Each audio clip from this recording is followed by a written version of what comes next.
നമസ്കാരം. യുദ്ധം ഉടനെയെങ്ങും അവസാനിക്കാൻ പോകുന്നില്ല എന്നാണ് ഇസ്രായേലിൻ്റെയും അമേരിക്കയുടെയും പ്രതികരണത്തിൽ നിന്ന് ലഭ്യമാകുന്ന വിവരം. അതായത് ഗൾഫ് രാജ്യങ്ങളിൽ വ്യാപകമായ വലിയ ആക്രമണം, പ്രത്യേകിച്ചും എണ്ണപ്പാടങ്ങളിലേക്ക് ഇറാൻ നടത്തുന്ന പശ്ചാത്തലം അതീവ ഗൗരവതരമാണ്. ഖത്തറിൻ്റെ വെളിപ്പെടുത്തൽ വരുന്നത് അവരുടെ പ്രകൃതിവാതക ശേഖരത്തിൻ്റെ ഏതാണ്ട് 17% ഇതിനകം നശിച്ചു കഴിഞ്ഞു ഈ യുദ്ധത്തിൽ എന്നുള്ളതാണ്. അതായത് രൂക്ഷമായ ദീർഘകാലത്തേക്കുള്ള പ്രതിസന്ധി ലോകരാജ്യങ്ങളെ ഉറ്റുനോക്കുകയാണ്. ഗൾഫ് രാജ്യങ്ങളും അറബ് രാജ്യങ്ങളും യൂറോപ്യൻ രാജ്യങ്ങളുമായി ചേർന്നുകൊണ്ട് ഒരു സംയുക്ത പ്രതിരോധത്തിന് തയ്യാറെടുക്കുന്നു എന്ന വിവരം കൂടി പുറത്തു വരുന്നുണ്ട്. പക്ഷേ അപ്പോഴും ഒട്ടും പുറകോട്ടില്ല ഇറാൻ. വീണ്ടും ഗൾഫ് രാജ്യങ്ങളെ ആക്രമിക്കുമെന്ന് പറയുകയാണ്. തിരിച്ചും ഇറാൻ്റെ എണ്ണപ്പാടങ്ങളിലാണ് ഇസ്രായേലും അമേരിക്കയും ഇപ്പോൾ ആക്രമണം കോൺസെൻട്രേറ്റ് ചെയ്യുന്നത്. അതും ഇറാൻ്റെ വലിയ എണ്ണശേഖരം നശിക്കാൻ അതിനുള്ള കാര്യങ്ങളിലേക്ക് വരും. നമുക്കറിയാം, ലോകത്തിൻ്റെ എണ്ണശേഖരത്തിൻ്റെ ഭൂരിഭാഗവും ഈ പശ്ചിമേഷ്യൻ രാജ്യങ്ങളിലാണ്. അവിടെ നാശമുണ്ടായാൽ ദീർഘകാലത്തേക്കുള്ള പ്രതിസന്ധികൾ ലോകരാജ്യങ്ങൾ അഭിമുഖീകരിക്കേണ്ടി വരുമെന്ന കാര്യത്തിൽ സംശയമില്ല. ഇതടക്കം നിരവധി വാർത്തകളുണ്ട്. ആദ്യം തലക്കെട്ടുകൾ. ഗൾഫ് രാജ്യങ്ങളിലെ എണ്ണ ശുദ്ധീകരണശാലകളിൽ ഇറാൻ ആക്രമണം തുടരുന്നു. ഖത്തറിലെ റാസ് ലഫാൻ ഇൻഡസ്ട്രിയൽ സിറ്റിയിലും കുവൈറ്റിലെ മീന അൽ അഹമ്മദ് റിഫൈനറിയിലും UAE-യിലെ ഹബ്ഷാൻ ഗ്യാസ് ഫെസിലിറ്റിയിലും സൗദി അറേബ്യയിലെ സാംറഫ് റിഫൈനറിയിലും ആക്രമണം. ഇറാനെതിരെ നീക്കവുമായി അറബ് യൂറോപ്യൻ രാജ്യങ്ങൾ. ഹോർമുസ് കടലിടുക്കിൽ സുരക്ഷയ്ക്കായി കൈകോർക്കും.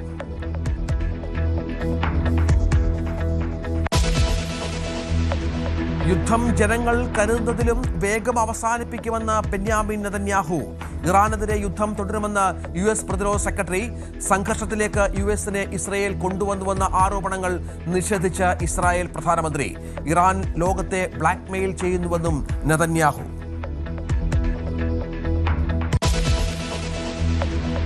US-ന്റെ F-35 വിമാനം ആക്രമിച്ചുവെന്ന് ഇറാൻ. പശ്ചിമേഷ്യയിലെ US സേനാ താവളത്തിൽ വിമാനം അടിയന്തര ലാൻഡിംഗ് നടത്തി. പ്രതികരിക്കാതെ US സെൻട്രൽ കമാൻഡ്. ഇറാന്റെ ഏറ്റവും കടുത്ത നീക്കമെന്ന് വിലയിരുത്തൽ.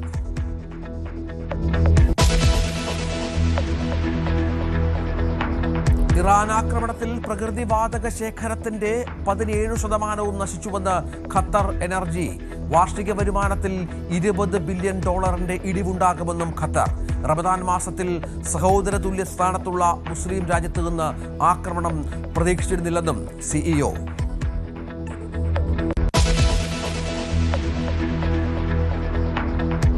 ഇറാനിലെ 7800 കേന്ദ്രങ്ങളിൽ US ആക്രമണം നടത്തിയെന്ന് പെന്റഗൺ. 8000-ലേറെ യുദ്ധവിമാനങ്ങളും 120-ലേറെ ഇറാൻ കപ്പലുകളും നശിപ്പിച്ചു. യുദ്ധത്തിന് ആദ്യ ആഴ്ചയിൽ മാത്രം 10,000 കോടി രൂപ ചിലവ്. പുതുതായി $20,000 കോടി വേണമെന്ന് പെന്റഗൺ.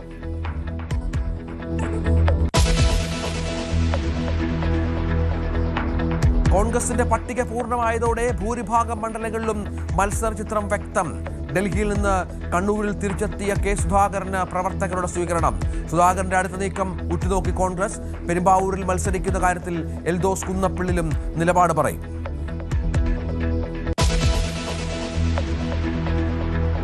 തിരുവനന്തപുരത്ത് സ്ഥാനാർത്ഥിയെ കണ്ടെത്താനാകാതെ LDF. പ്രഖ്യാപനം വൈകുന്നതിൽ CPM-ൽ കടുത്ത അതൃപ്തി. ഇന്ന് തന്നെ തീരുമാനം അറിയിക്കണമെന്ന് ജനാധിപത്യ കേരള കോൺഗ്രസിനോട് CPM.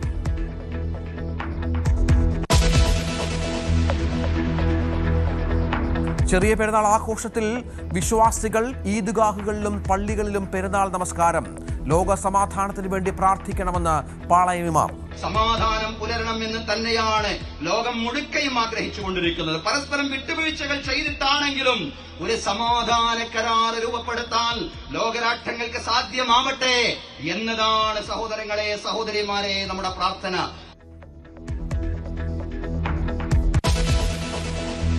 വിശദമായ വാർത്തകളിലേക്ക്. നേരത്തെ പറഞ്ഞതുപോലെ ഇറാന്റെ ആക്രമണം ഖത്തറിലെ അടക്കം എണ്ണപ്പാടങ്ങളിൽ കാര്യമായി നടക്കുന്നു എന്നുള്ളത് ഏറ്റവും ഗൗരവതരമായ ഒരു സംഗതിയായി മാറുകയാണ്. ഇതിനിടെ ഇറാനെതിരെ അറബ് യൂറോപ്യൻ രാജ്യങ്ങൾ സംയുക്തമായ നീക്കം നടത്താൻ ഒരുങ്ങുന്നു എന്ന വിവരം കൂടി പുറത്തു വരുന്നുണ്ട്. ഹോർമുസ് കടലിടുക്കിന്റെ സുരക്ഷയ്ക്കായി കൈകോർക്കാൻ UK, France, Germany, Italy, Netherlands, Japan എന്നീ രാജ്യങ്ങൾ ഇപ്പോൾ രംഗത്ത് വരുന്ന പശ്ചാത്തലമാണ്. കപ്പലുകളുടെ സുരക്ഷിതമായ യാത്രയ്ക്ക് സഹായമൊരുക്കാമെന്ന് സംയുക്ത പ്രസ്താവനയും ഇവർ പുറത്തിറക്കുന്ന സാഹചര്യം വ്യത്യസ്തമാണ്. അതുപോലെ ഇന്നലെയാണ് 12ഓളം അറബ് ഇസ്ലാമിക് രാജ്യങ്ങൾ യോഗം ചേർന്ന് ഇറാനെതിരെ പ്രമേയം പാസാക്കുകയും മറ്റും ചെയ്തത്. ഇനിയും ആക്രമണം തുടർന്നാൽ സൗദി അടക്കം പറഞ്ഞിരിക്കുന്നത് തിരിച്ചടിക്കും എന്നുള്ളതാണ്. അതേസമയം ഗൾഫ് രാജ്യങ്ങളിലേക്കുള്ള ഇറാന്റെ ആക്രമണം ശക്തമായി തുടരുകയാണ്. അജയ് സുധാ ബിജു ഏറ്റവും പുതിയ വിവരങ്ങളുമായി ചേരും. അജയ്, ഇപ്പോൾ ഈ ഗൾഫ് രാജ്യങ്ങളിലെ പ്രതിസന്ധി രൂക്ഷമാണ്, സംശയമില്ലാത്ത കാര്യമാണ്. ഇതിനെതിരെ സംയുക്തമായ നീക്കങ്ങൾ നടക്കുന്നുണ്ട്. ഏറ്റവും പ്രധാനം ഹോർമുസിലെ പ്രശ്നങ്ങൾ അവസാനിപ്പിക്കുക എന്നുള്ളതാണ്. അതിന് എന്തൊക്കെ കാര്യങ്ങൾ ചെയ്യാനാണ് ഇപ്പോൾ തീരുമാനമായിരിക്കുന്നത്? രഞ്ജിത്ത്, പശ്ചിമേഷ്യയിലെ ആക്രമണങ്ങൾ ഇപ്പോഴും രൂക്ഷമായി തുടരുകയാണ്. ഇന്ന് രാവിലെ തന്നെ നിരവധി മിസൈൽ ഡ്രോൺ ആക്രമണങ്ങൾ ഉണ്ടായിട്ടുണ്ട്. ബഹ്റൈനിലേക്ക് നോക്കുകയാണെങ്കിൽ അവിടെ ഒരു സ്വകാര്യ വെയർഹൌസ് തീപിടുത്തത്തിൽ ഒരു മിസൈലിന്റെ അവശിഷ്ടം തകർന്നു വീണുണ്ടായ തീപിടുത്തത്തിൽ ഇപ്പോൾ പൂർണ്ണമായും കത്തി നശിച്ചതായിട്ടാണ് റിപ്പോർട്ടുകൾ സൂചിപ്പിക്കുന്നത്. അതുപോലെ തന്നെ ഖത്തറിലേക്കും UAE-യിലേക്കും സൗദിയിലേക്കും അടക്കം ഇന്ന് രാവിലെ കൂടി നിരവധി മിസൈൽ ഡ്രോൺ ആക്രമണങ്ങൾ ഉണ്ടായി. അപ്പോൾ ഈ പശ്ചാത്തലത്തിലാണ് പ്രധാനമായിട്ടും പശ്ചിമേഷ്യയിൽ എണ്ണപ്പാടങ്ങൾ, വാതകപ്പാടങ്ങൾ ഇവയെല്ലാം കേന്ദ്രീകരിച്ച് ഇറാൻ ആക്രമണം നടത്തുന്നുണ്ട്. ഇത് ഇറാനുള്ളിലുള്ള സൗത്ത് പാഴ്സ് വാതകപ്പാടത്തിന് നേരെ നടന്നിട്ടുള്ള ഇസ്രായേൽ ആക്രമണം. ഇതിന് ഒരു പ്രതികാരം എന്നോണമാണ് പശ്ചിമേഷ്യയിലെ മറ്റ് ഗൾഫ് രാജ്യങ്ങളിലുള്ള എണ്ണപ്പാടങ്ങൾ അതുപോലെ തന്നെ വാതകപ്പാടങ്ങൾ കേന്ദ്രീകരിച്ച് ഇറാൻ ആക്രമണം ശക്തമാക്കിയത്. ഇതിൽ പ്രധാനമായിട്ടും ആക്രമണങ്ങൾ നടന്നത് ഖത്തറിലെ റാസ് ലഫാൻ ഇൻഡസ്ട്രിയൽ സിറ്റി, അതുപോലെ കുവൈറ്റിലെ മിന അൽ അഹമ്മദി റിഫൈനറി, പിന്നെ UAE-യിലെ ഹഷ്ബാൻ ഗ്യാസ് ഫെസിലിറ്റി, പിന്നെ സൗദി അറേബ്യയിലുള്ള സാംറഫ് റിഫൈനറിയിലും ആക്രമണം നടന്നതായിട്ടാണ് റിപ്പോർട്ടുകൾ. അപ്പോൾ ഇത്തരത്തിൽ വ്യാപകമായ ആക്രമണമാണ് തീർച്ചയായിട്ടും നടന്നത്. പ്രധാനമായിട്ടും ഈ ഖത്തറിൽ നടന്നിട്ടുള്ള ആക്രമണം, അതിൽ കടുത്ത നാശനഷ്ടങ്ങളാണ് ഉണ്ടായതായിട്ടുള്ള റിപ്പോർട്ടുകളെല്ലാം ഉണ്ട്. അപ്പോൾ ഈ പശ്ചാത്തലത്തിലാണ് ഇന്നലെ സൗദി അടക്കം 12ഓളം അറബ് ഇസ്ലാമിക് രാജ്യങ്ങൾ ഇറാനെതിരെ ശക്തമായിട്ടുള്ള നിലപാട് സ്വീകരിച്ചത്. ഇതിൽ ഇപ്പോൾ സൗദി ശക്തമായിട്ടുള്ള വിമർശനം ഇറാനെതിരെ ഉന്നയിച്ചു. അതായത് ഇറാനിൽ നിന്ന് ഇത്തരമൊരു ആക്രമണം ഒരിക്കലും പ്രതീക്ഷിച്ചില്ല എന്നാണ് സൗദി പറഞ്ഞത്. അതുപോലെ ഇതിന് തൊട്ട് പിന്നാലെയാണ് നിരവധി യൂറോപ്യൻ രാജ്യങ്ങൾ ജപ്പാനോടൊപ്പം ചേർന്ന് ഇപ്പോൾ നിലവിൽ ഈ പശ്ചിമേഷ്യൻ സാഹചര്യങ്ങളിൽ അതിൽ തന്നെ ഹോർമുസ് കടലിടുക്കിൻ്റെ ഒരു ഉപരോധം അടക്കം കണക്കിലെടുത്തുകൊണ്ട് സംയുക്ത പ്രസ്താവന പുറത്തിറക്കുന്നത്. അതായത് UK, France, Germany, Italy, Netherlands, Japan എന്നീ രാജ്യങ്ങളാണ് ഇത്തരമൊരു സംയുക്ത പ്രസ്താവന പുറത്തിറക്കിയത്. ഇതിൽ ഇറാൻ ഹോർമുസ് കടലിടുക്കിൽ ഈ കപ്പലുകൾക്ക് നേരെ നടത്തിയിട്ടുള്ള ആക്രമണങ്ങളെ അപലപിക്കുന്നുണ്ട്. അതുമാത്രമല്ല, ഇവിടെ മൈനുകൾ സ്ഥാപിച്ചും മിസൈലുകളും ഡ്രോണുകളും ഉപയോഗിച്ച് ആക്രമണങ്ങൾ നടത്തുന്നതിലൂടെ ഇറാൻ അന്താരാഷ്ട്ര നിയമങ്ങൾ നഗ്നമായി ലംഘിക്കുകയാണ്. ഇതുവഴി കപ്പലുകൾക്ക് സുഗമമായ ഗതാഗതം സാധ്യമാക്കാത്തതിലൂടെ വലിയൊരു തെറ്റാണ് ഇറാൻ ചെയ്യുന്നത്. ഈ ഹോർമുസിന്റെ സുരക്ഷ കണക്കിലെടുത്തുകൊണ്ട് ഇത്രയും രാജ്യങ്ങൾ ഒന്നിച്ച് അതിൻ്റെ സുരക്ഷ ഉറപ്പാക്കാനായി പ്രതിജ്ഞാബദ്ധരാണ്. ഇതിനു വേണ്ടിയിട്ടുള്ള മറ്റ് പ്രവർത്തനങ്ങൾ ആരംഭിക്കുമെന്നാണ് ഇവർ വ്യക്തമാക്കിയിട്ടുള്ളത്. ഇതിനിടെ പുതിയൊരു വിവരം വരുന്നതെന്ന് പറഞ്ഞാൽ UAE പ്രസിഡന്റായിട്ടുള്ള മുഹമ്മദ് ബിൻ സായിദ് അൽ നഹിയാനുമായിട്ട് US പ്രസിഡന്റ് ഡൊണാൾഡ് ട്രംപ് സംസാരിച്ചിട്ടുണ്ട്. ഈയൊരു ഡിസ്കഷനിൽ പുതിയ മേഖലയിലുള്ള പുതിയ സാഹചര്യങ്ങൾ ചർച്ച ചെയ്തതായിട്ടാണ് വിവരം. അതുമാത്രമല്ല, ഏറ്റവും പുതിയൊരു അപ്ഡേറ്റ് വരുന്നത് ഇറാനിലുള്ള മരണസംഖ്യയെ സംബന്ധിച്ച് കൂടുതൽ ഞെട്ടിക്കുന്ന വിവരങ്ങൾ വന്നിട്ടുണ്ട്. ആകെ മരണസംഖ്യ 3186 ആയതായിട്ടാണ് റിപ്പോർട്ടുകളുള്ളത്. US കേന്ദ്രമായി പ്രവർത്തിക്കുന്ന ഒരു ഹ്യൂമൻ റൈറ്റ് ന്യൂസ് ഏജൻസിയാണ് ഇത്തരമൊരു വിവരം പുറത്തുവിട്ടത്. ഇതനുസരിച്ച് സാധാരണക്കാർ 1394 പേരും 210 കുട്ടികളും കൊല്ലപ്പെട്ടു. അതുപോലെ തന്നെ 1153 ആർമി ഉദ്യോഗസ്ഥരും കൊല്ലപ്പെട്ടതായിട്ടാണ് ഇപ്പോൾ നിലവിൽ ഇറാനിൽ നിന്നുള്ള ഒരു മരണസംഖ്യ നമുക്ക് ലഭിക്കുന്നത്. തീർച്ചയായും, അതായത് ഇറാനിലെ സൗത്ത് പാഴ്സ് വാതക പാടത്തിന് നേരെയുണ്ടായ ഇസ്രായേൽ ആക്രമണമാണ് ഇറാനെ വല്ലാതെ പ്രകോപിപ്പിച്ചിരിക്കുന്നത്. ഇതിന് പിന്നാലെ ഗൾഫ് രാജ്യങ്ങളിലെ എണ്ണ ശുദ്ധീകരണശാലകളിലേക്ക് ആക്രമണം വ്യാപിപ്പിക്കുകയായിരുന്നു. ഖത്തറിലെ റാസ് ലഫാൽ ഇൻഡസ്ട്രിയൽ സിറ്റി, കുവൈറ്റിലെ മിന അൽ Ahmadi refinery, Mina Abdullah refinery, UAE-യിലെ ഹബ്ഷാൻ ഗ്യാസ് ഫെസിലിറ്റി, ബാബ് എണ്ണപ്പാടം, സൗദി അറേബ്യയിലെ സാംറഫ് റിഫൈനറി എന്നിവിടങ്ങളിലേക്കാണ് ആക്രമണമുണ്ടായത്. ഇതൊക്കെ നമുക്കറിയാം തന്ത്രപ്രധാനമായ മേഖലകളാണ്. ലോകത്തെ പാചകവാതകം അല്ലെങ്കിൽ ഓയിൽ നീക്കത്തിൻ്റെ ഏറ്റവും നിർണായകമായ കേന്ദ്രങ്ങളിലാണ് ഇപ്പോൾ ഇറാൻ തുടർച്ചയായി ആക്രമിക്കുന്നത്. ഇവിടെയാണ് സൗദി അടക്കമുള്ള ലോകരാജ്യങ്ങൾ ഇറാനെ തിരിച്ചാക്രമിക്കുമെന്ന് പറയുന്നത്. ഖത്തറും സമാനമായി തന്നെ പറയുന്ന പശ്ചാത്തലമുണ്ട്. ഇതിനിടെ ഇറാൻ വീഴ്ചയിലേക്കെന്നും യുദ്ധം ജനങ്ങൾ കരുതുന്നതിലും വേഗം അവസാനിക്കുമെന്നുമാണ് ബെന്യാമിൻ നെതന്യാഹുവിൻ്റെ പ്രതികരണവുമായി ഇപ്പോൾ പുറത്തു വന്നിരിക്കുന്നത്. ഇറാനുമായുള്ള സംഘർഷത്തിലേക്ക് US-നെ ഇസ്രായേൽ കൊണ്ടുവന്നുവെന്ന ആരോപണങ്ങൾ ഇസ്രായേൽ പ്രധാനമന്ത്രി നിഷേധിക്കുന്നുണ്ട്. ട്രംപിനോട് ആർക്കെങ്കിലും എന്ത് ചെയ്യണമെന്ന് പറയാൻ കഴിയുമോ എന്നാണ് നെതന്യാഹുവിൻ്റെ ചോദ്യം. ഇറാൻ സംഘർഷം ജനങ്ങൾ കരുതുന്നതിലും വേഗം അവസാനിക്കുമെന്ന് നെതന്യാഹു പറയുന്ന പശ്ചാത്തലമുണ്ട്. ഒപ്പം ഹോർമുസ് കാട്ടി ഇറാൻ ലോകത്തെ ബ്ലാക്ക്മെയിൽ ചെയ്യുകയാണ്. ഹോർമുസ് കടലിടുക്ക് കടക്കാനുള്ള ഇറാന്റെ എല്ലാ ശ്രമവും പരാജയപ്പെടുത്തുമെന്നും നെതന്യാഹു പറയുന്ന പശ്ചാത്തലമുണ്ട്. ഒപ്പം ഈ യുദ്ധം തുടരും എന്നാണ് ഇപ്പോൾ US പ്രതിരോധ സെക്രട്ടറി പീറ്റ് ഹെക്സത്തും പറയുന്നത്. യുദ്ധം അവസാനിപ്പിക്കാൻ സമയപരിധി തീരുമാനിച്ചിട്ടില്ല എന്നും അദ്ദേഹം വ്യക്തമാക്കുന്ന പശ്ചാത്തലം കൂടിയുണ്ട്. അജയ്, ഇതാണ് പ്രധാനപ്പെട്ട കാര്യം. US-ഉം ഇസ്രായേലും രണ്ട് വ്യത്യസ്ത അഭിപ്രായങ്ങൾ പറയുന്നുണ്ട്. രണ്ടുപേരും യുദ്ധമുഖത്ത് സംയുക്തമായി ഉള്ളവരാണ്.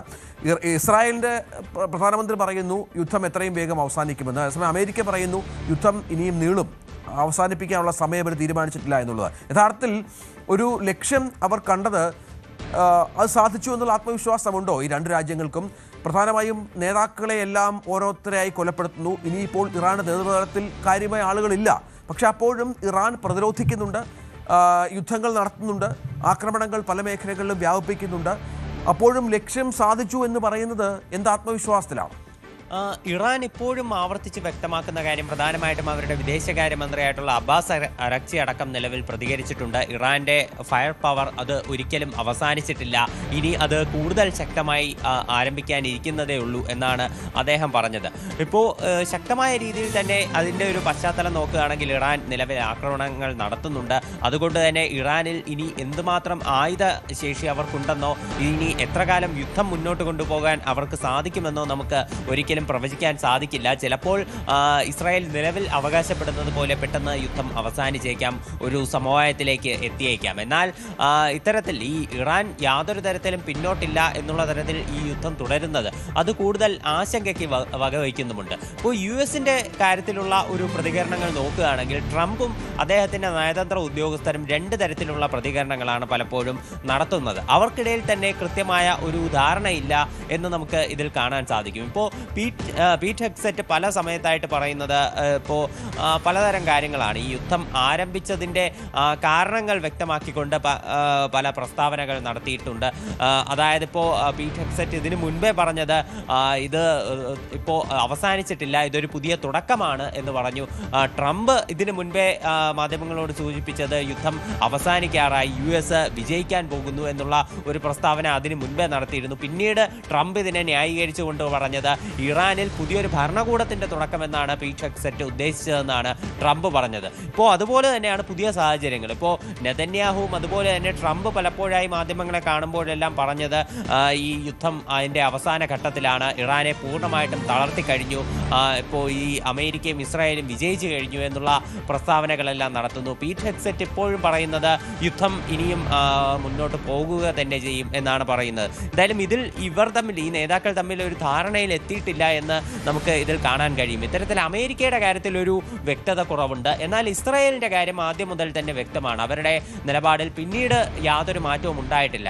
ആദ്യം മുതൽ തന്നെ ബെഞ്ചമിൻ നെതന്യാഹു പറയുന്നത് ഈ യുദ്ധം മുന്നോട്ട് കൊണ്ടുപോകും, ഇറാനെ പൂർണ്ണമായിട്ടും ആണവപരമായിട്ടും അതുപോലെ അവരുടെ ഈ നേതൃത്വത്തെ പൂർണ്ണമായിട്ടും മാറ്റുന്നത് വരെ ഈ യുദ്ധം തുടരും എന്നാണ് പറയുന്നത്.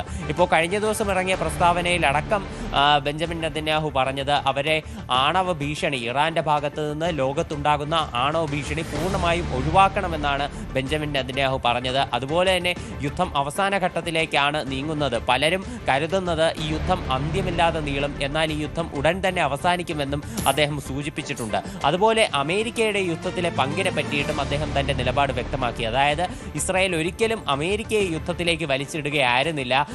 ആർക്കാണ് US പ്രസിഡന്റ് ഡൊണാൾഡ് ട്രംപിനെ ഇത്തരമൊരു സമ്മർദ്ദ നീക്കത്തിലൂടെ ഒരു യുദ്ധത്തിലേക്ക് വലിച്ചിടാൻ സാധിക്കുകയെന്നും അദ്ദേഹം ചോദിച്ചു.